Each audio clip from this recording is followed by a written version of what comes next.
Hey guys, welcome back to JR14. Here I am with another video for you guys today, and today I'm going to talk to you guys about how to buy a car for really cheap, or in this case, how to buy a car for $1,000. So without further ado, let's get started with the video right now.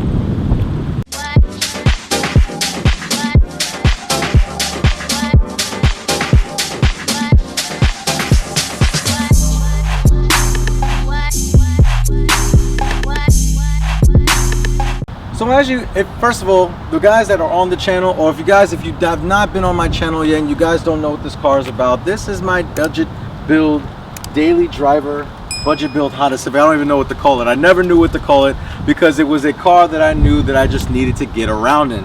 I bought this car. This is my personal 1999 Honda Civic LX sedan that I personally bought for $1,000. Now, when you're looking for a cheap car or you have a certain budget in mind, for instance, in my case, when I bought this car, it was $1,500, but I wanted to put some money away and I wanted to have some money to the side just in case if I had to come up with repairs on this car when buying it, so I can negotiate down.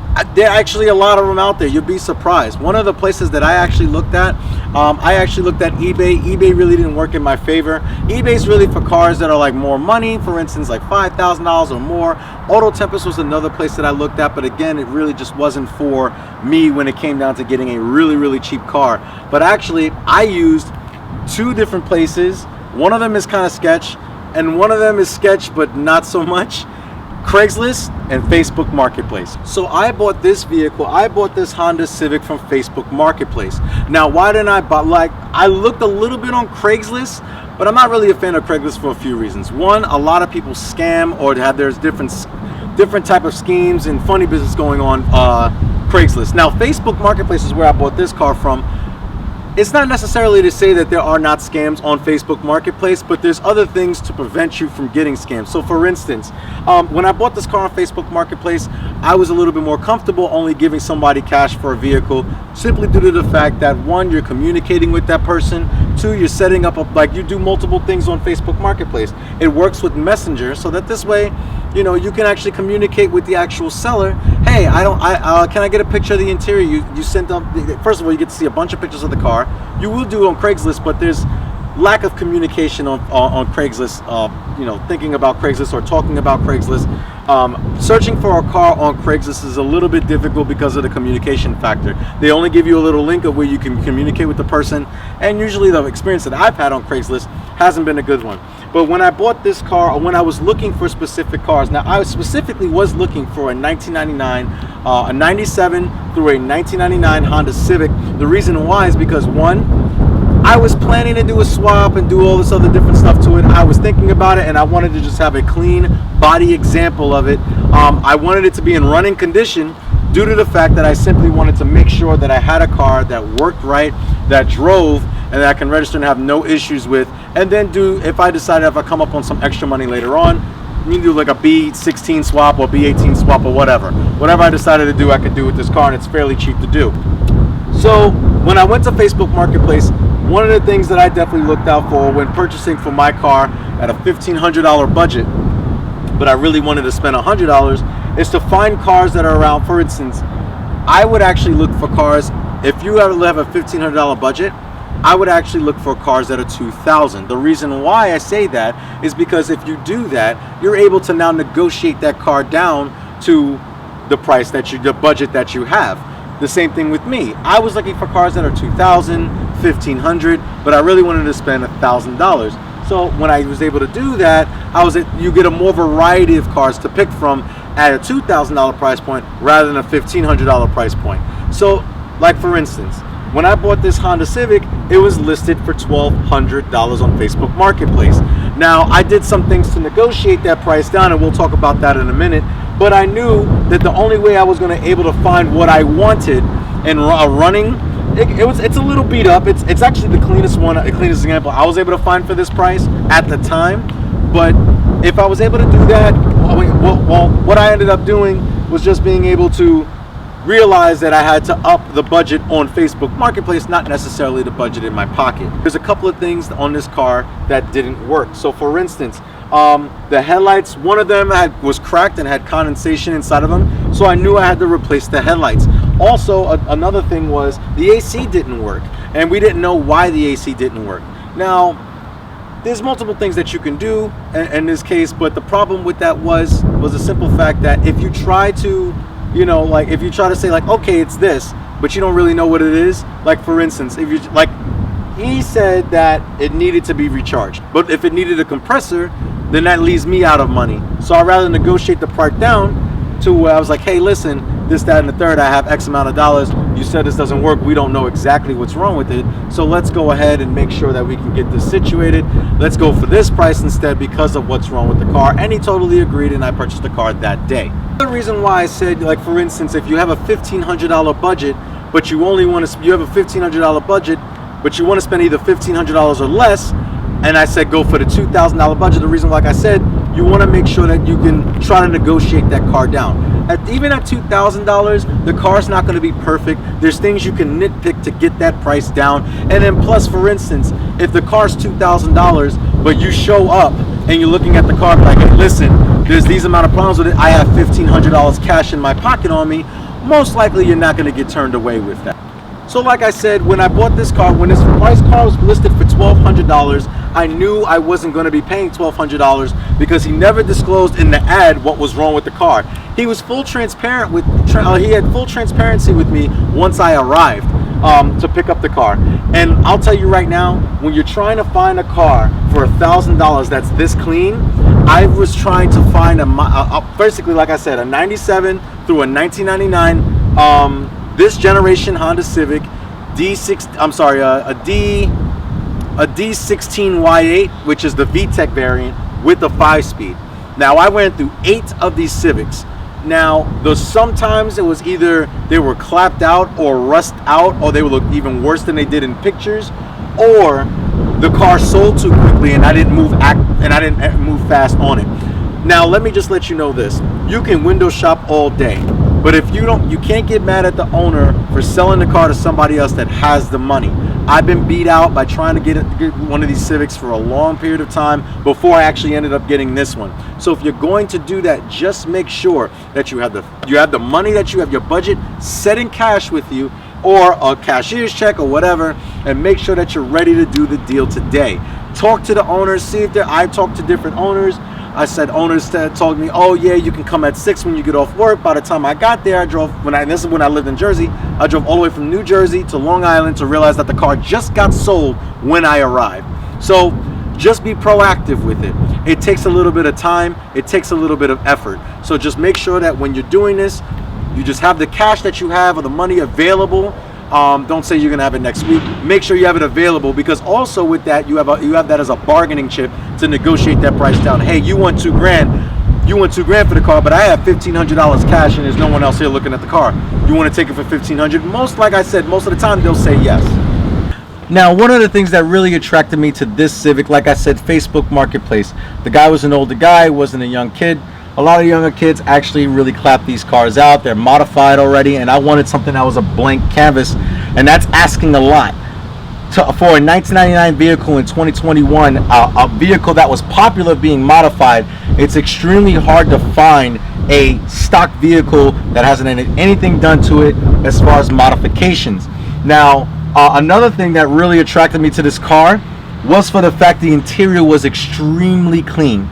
I found all these interiors that have the seats torn up, the headliners come down, and this car is not perfect by any means, but I'll tell you right now, it has all the body panels, it has the door panels, everything in the car works, the cruise control works, everything works inside the car. The car did have power windows, all of them work-ish, and the locks work.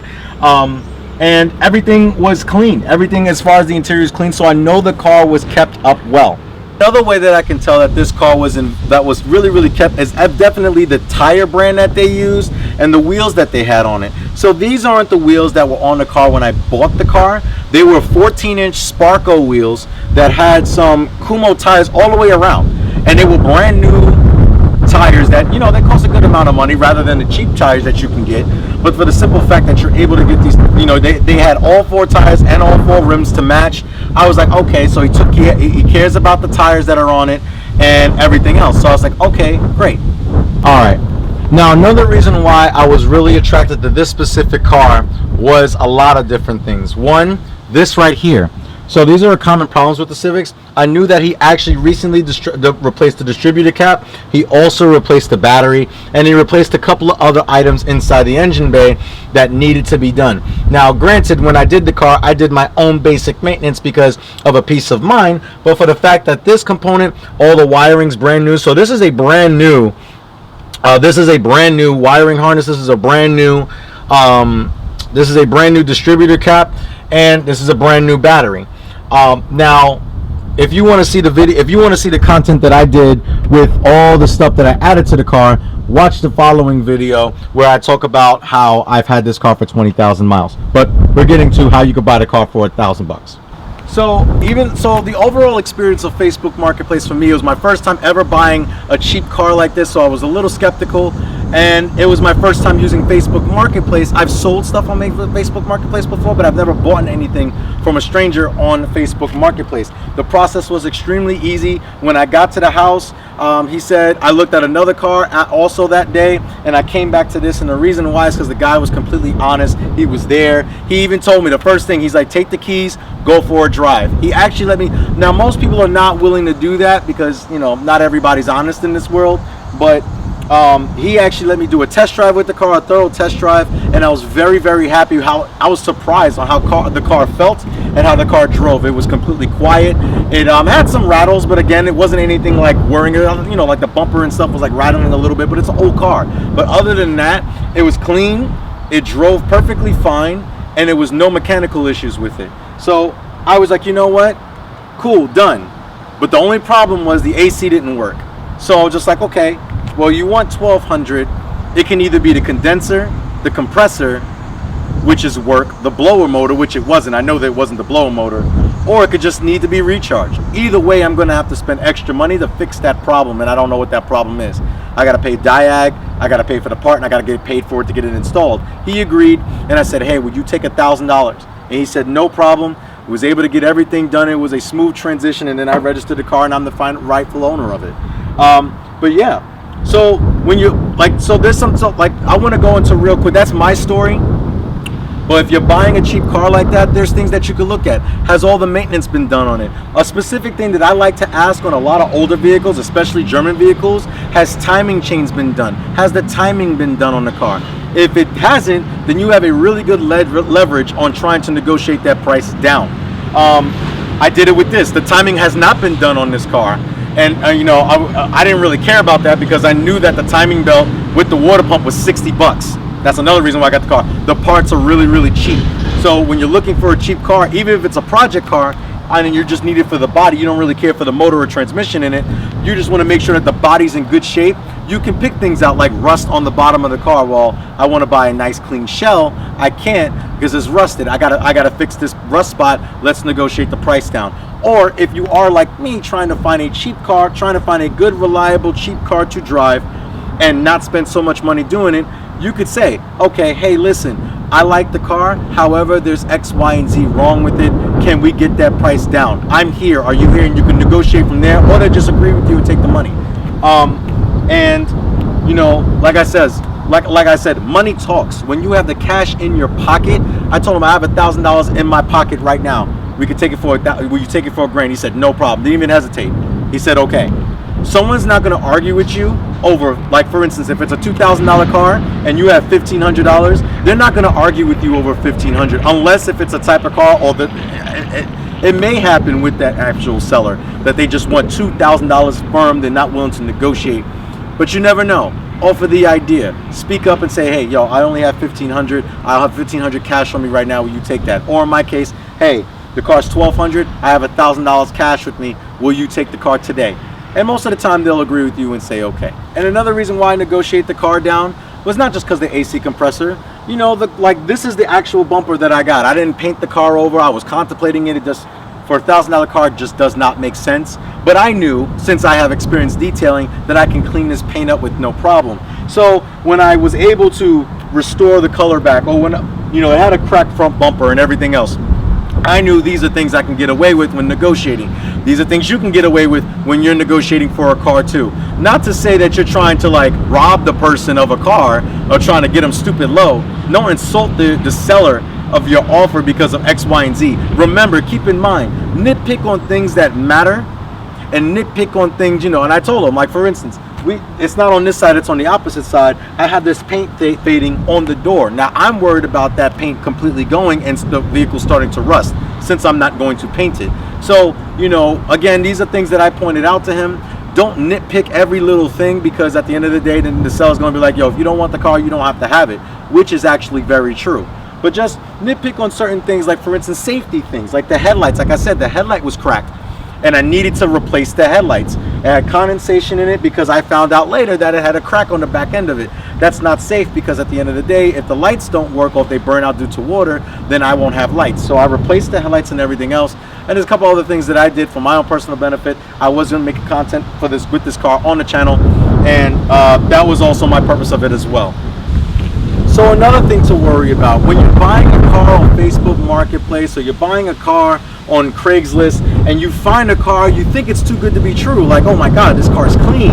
It's everything that I want. It's the color that I want. Which, don't pick on the color, because the car is so old that there's just so many colors left, because the car has been sold and it's, you know, been discontinued for so many years. Just don't nitpick on the color.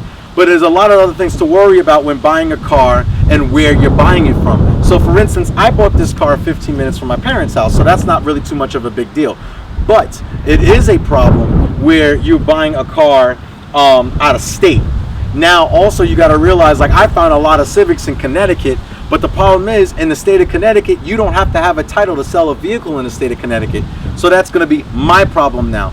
Now we got to make sure the vehicle's not stolen with DMV, or something's wrong with the VIN number, and we got to make sure, and I got to now add that into my purchase price, because now instead of just registering the car, I have to get a title for it first, then register the car with New York State DMV if I'm buying a car from Connecticut. So I knew, like, so there's some things like that you need to watch out for. And also, if the car is like, let's say, if you see like a BMW 5 Series for $2,000, like let's say a 2006 E60 525xi for $2,000, and it's clean and and the pictures are perfect and there's nothing wrong with the car, I guarantee you that there's something wrong with the car. It is your job to ask and to be aware and realize once you buy the car, you bought it. So these deals are always as is deals. I don't know how many times I've seen these court shows on TV where they say, oh, he sold me a lemon, or he sold me a bad car. The car was $2,500. The person that bought the car that's suing the seller always loses, because you bought the car as is.